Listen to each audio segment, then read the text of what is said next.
这也是一个双向加压的一个开袋模具啊，它是用这个卡通或者是边板来解决的，然后把这个弹簧支在底下，这是一个开袋的坯子，没问题。这样下面起到一个缓冲的作用，然后呢再放入一个电片儿。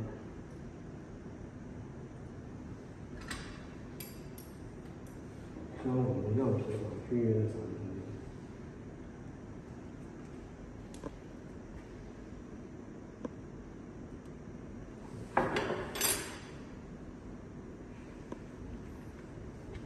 然后再放入电片。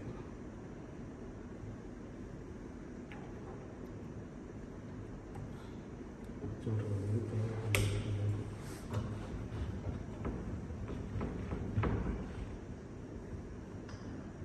当你加压的时候呢，等于上下都在受力啊，它两个长杆上下都在受力啊，这样上下两个力度是均匀的。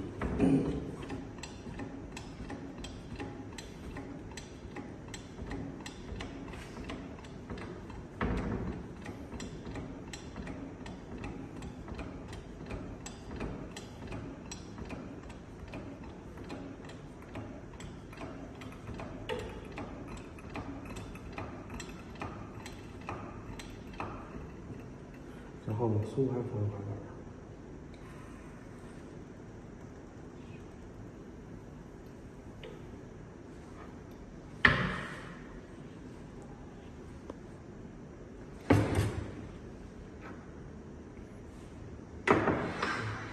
这个能取出来。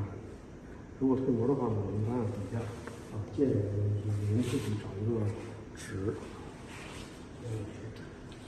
啊，这个凭这个经验，底下4张纸垫在底下，啊，就这样4张纸垫在模具的底部，这样垫在底部，它有一个缓冲作用，然后放在我们车架成套后面上，然后我们拆开。